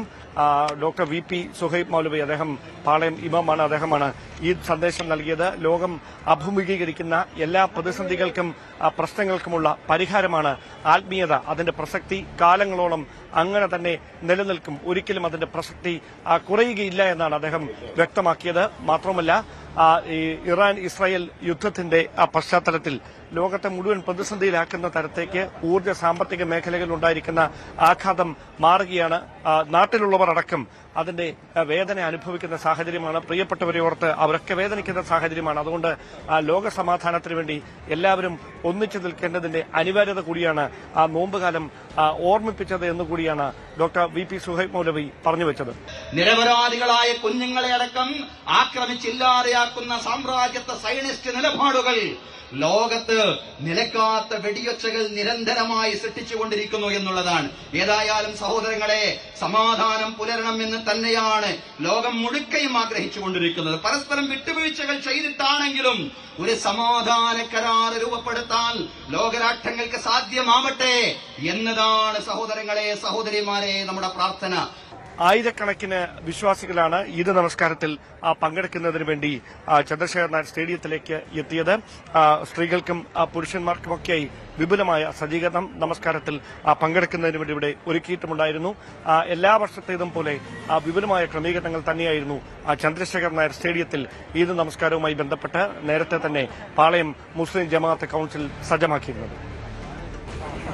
ഒരു മാസത്തോളം നീണ്ടുനിന്ന വ്രതാനുഷ്ഠാനത്തിന്റെ നിറവിൽ ഇസ്ലാമത വിശ്വാസികൾ ചെറിയ പെരുന്നാൾ ആഘോഷിക്കുകയാണ്. 29 നോമ്പ് പൂർത്തിയാക്കിക്കൊണ്ട് 29 ദിവസത്തെ വ്രതാനുഷ്ഠാനങ്ങൾ പൂർത്തിയാക്കിക്കൊണ്ടാണ് പെരുന്നാളിലേക്ക് വലിയ ദിവസത്തിലേക്കെല്ലാം തന്നെ കടക്കുന്നത്. കഴിഞ്ഞ ദിവസം നിലാവ് കണ്ടത്, അതായത് പെരുന്നാൾ കണ്ടത് സ്ഥിരീകരിച്ചതിനെ തുടർന്ന്, വിവിധ മതപണ്ഡിതർ സ്ഥിരീകരിച്ചതിനെ തുടർന്നാണ് ഇന്ന് കേരളത്തിലടക്കം ഈ ദിവസം ചെറിയ പെരുന്നാൾ ആഘോഷിക്കുന്നത്. ഇതോടനുബന്ധിച്ചുകൊണ്ട് രാവിലെ തന്നെ വിവിധ പള്ളികളിലെല്ലാം തന്നെ ഈദ്ഗാഹുകൾ നടന്നു. വിവിധ പ്രധാന പള്ളികളിൽ ഈദ്ഗാഹുകൾ നടന്നു. പരസ്പരം ആശ്ലേഷിച്ച് പെരുന്നാൾ ആശംസകൾ നേർന്നുകൊണ്ട് ഈ ദിവസത്തിൻ്റെ സന്തോഷം അവർ പങ്കുവയ്ക്കുന്നു. അതോടൊപ്പം തന്നെ വിവിധ കേന്ദ്രങ്ങളിൽ, പൊതു ഇടങ്ങളിൽ മറൈൻ ഡ്രൈവും അതോടൊപ്പം എറണാകുളത്ത് മറൈൻ ഡ്രൈവും അതോടൊപ്പം കലൂർ സ്റ്റേഡിയം പരിസരത്തുമെല്ലാം തന്നെ വിപുലമായ രീതിയിൽ തന്നെ ഈദ്ഗാഹുകളും പ്രത്യേക പ്രാർത്ഥനകളും നടന്നു. സ്ത്രീകൾക്ക് വേണ്ടിയുള്ള പ്രത്യേക പ്രാർത്ഥനാ നിസ്കാരങ്ങളെല്ലാം തന്നെ ഇതോടനുബന്ധിച്ച് സംഘടിപ്പിക്കുകയും ചെയ്തു. നിരവധി പേർ ഇതിൽ പങ്കെടുക്കാൻ, വിശ്വാസികൾ അടക്കമുള്ളവർ നിരവധി പേർ ഈദ്ഗാഹുകളിലേക്ക് എത്തി. ചലച്ചിത്ര താരം അസഫ് അലി ഉൾപ്പെടെയുള്ളവർ എറണാകുളം കലൂർ സ്റ്റേഡിയം പരിസരത്ത് നടന്ന ഈദ്ഗാഹിൽ പങ്കെടുക്കാനായിട്ട് എത്തിയിരുന്നു. വളരെ കലുഷിതമായി നിൽക്കുന്ന പശ്ചിമേഷ്യൻ സംഘർഷം അടക്കമുള്ള കാര്യങ്ങൾ പലയിടങ്ങളിലും തന്നെ പ്രാർത്ഥനാ ചടങ്ങുകളിലും തുടർന്ന് നടന്ന പ്രസംഗങ്ങളിലും എല്ലാം തന്നെ പരാമർശിക്കപ്പെട്ടു. എവിടെയും സമാധാനം പുലരട്ടെ എന്ന ഒരു സന്ദേശമാണ് പെരുന്നാൾ നൽകുന്നത്. അതുകൊണ്ട് തന്നെ ഈ ദിവസങ്ങളിലുള്ള പ്രാർത്ഥനകൾ അത്രയും ആ ഒരു സന്ദേശം ഉൾക്കൊണ്ടുകൊണ്ട് തന്നെയാണെന്ന് ഇതിന് നേതൃത്വം നൽകിയ മതപണ്ഡിതരുടെ പ്രഭാഷണങ്ങളിലടക്കം ഉണ്ടായിരുന്നു. എന്തായാലും ഒരു മാസം നീണ്ടുനിന്ന, വളരെ സഹിഷ്ണുതയോടുകൂടി സഹനത്തോടുകൂടി നീണ്ടുനിന്ന വ്രതാനുഷ്ഠാന ചടങ്ങുകൾ അവസാനിക്കുന്നു. 29 ദിവസത്തെ നോമ്പ് പൂർത്തിയാക്കിക്കൊണ്ട് വലിയ സന്തോഷത്തോടെ, സ്നേഹത്തോടെ, പാരസ്പര്യത്തോടെ ഇന്ന് ചെറിയ പെരുന്നാൾ ആഘോഷിക്കുകയാണ്. ഭക്തിയുടെയും സഹജീവി സ്നേഹത്തിൻ്റെയും ആഘോഷമാണ് ചെറിയ പെരുന്നാളെന്ന് പാണക്കാട് സാദിഖ് അലി ശിഹാബ് തങ്ങൾ പെരുന്നാൾ ദിനത്തിൽ ഫിത്ർ സക്കാത്തിൻ്റെ പ്രാധാന്യം മറക്കരുതെന്നും സാദിഖ് അലി തങ്ങൾ പറഞ്ഞു. കേവലം ആഘോഷത്തിനപ്പുറം പ്രാർത്ഥനാ ദിനമായി ചെറിയ പെരുന്നാളിനെ കൊണ്ടാടണമെന്ന് PK കുഞ്ഞാലിക്കുട്ടിയും ആവശ്യപ്പെട്ടു. സ്നേഹത്തിൻ്റെയും സൗഹാർദ്ദത്തിൻ്റെയും ഭക്തിയുടെയും ആഘോഷമായിട്ടാണ് ഈദിനെ അള്ളാഹു അവതരിപ്പിക്കുന്നത്. ഒരു മാസക്കാലത്തെ നമ്മൾ നിരന്തരമായി പരിശീലിച്ച ഭക്തിനിർഭരമായ ദിനരാത്രങ്ങൾ, അതിലൂടെ ആത്മീയമായിട്ടുള്ള വിശുദ്ധി കൈവരിച്ചിട്ടുള്ളവരാണ് വിശ്വാസികൾ. അപ്പോൾ ആ വിശുദ്ധിയുടെ നിറവോടെയാണ് നമ്മൾ പെരുന്നാളിലേക്ക് പ്രവേശിക്കുന്നത്. അതുകൊണ്ട് തന്നെ പെരുന്നാൾ ആഘോഷത്തിൻ്റെ ദിനം കൂടിയാണ്. ആ ആഘോഷം എന്നുള്ള സൗഹൃദത്തിൻ്റെ ആഘോഷമാണ്, സ്നേഹത്തിൻ്റെ ആഘോഷമാണ്, അതുപോലെ തന്നെ സാഹോദര്യത്തിൻ്റെ ആഘോഷമാണ്. എല്ലാവർക്കും സുഭിക്ഷത ഈ ഒരു ദിവസം ഉറപ്പുവരുത്തുന്നു വിശുദ്ധ ദീനുൽ ഇസ്ലാം. ഈദുൽ ഫിത്തർ എന്ന പ്രത്യേകമായ സക്കാത്ത് സംവിധാനത്തിലൂടെ എല്ലാവർക്കും ഭക്ഷണം കഴിക്കുന്ന ഒരു സാഹചര്യം, ആരും പട്ടിണി കിടക്കരുത് എന്നുള്ള സാഹചര്യം, അത് ആ ഒരു സോഷ്യലിസമാണ് ഈ ഒരു ദിവസത്തേക്ക് നമുക്ക് നടപ്പിലാക്കുവാൻ സാധിക്കുന്നത്. വ്രതാനുഷ്ഠാനം പൂർത്തിയാക്കി വളരെ ഭക്തിയോടുകൂടി മാസം കഴിഞ്ഞ് പിന്നെ കിട്ടുന്ന ഒരു സന്ദർഭം, അത് സന്തോഷത്തിൻ്റെ ഒരു ദിവസം. ആ ദിവസം ഇവിടെ നമ്മുടെ ഹെഡ്ക്വാർട്ടേഴ്സിൽ നിന്ന് ആരംഭിക്കാൻ കഴിഞ്ഞതിൽ വളരെ വളരെ സന്തോഷമുണ്ട്. വിദേശ രാജ്യങ്ങളിൽ നിന്ന് മൃഗങ്ങളെ ഇറക്കുമതി ചെയ്തതിൽ ക്രമക്കേടുണ്ടെന്ന് ആരോപിച്ച് വൻതാര ആനിമൽ വെൽഫെയർ ഇനിഷ്യേറ്റീവിനെതിരെ നൽകിയ റിട്ട് ഹർജി സുപ്രീം കോടതി തള്ളി.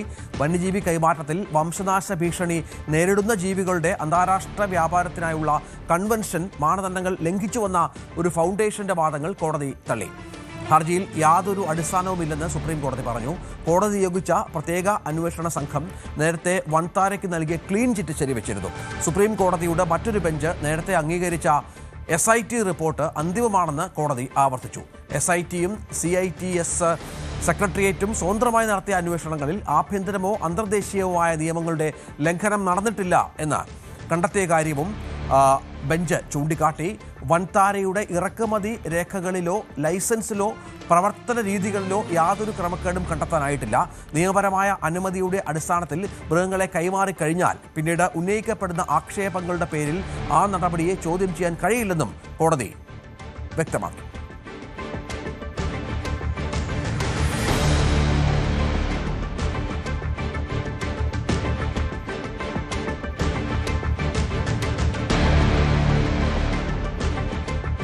അപ്പോൾ 9 മണി വാർത്ത പൂർത്തിയാവുകയാണ്. ഇനി ന്യൂസ് ട്രെൻഡ്സുമായി KP അഭിലാഷ്.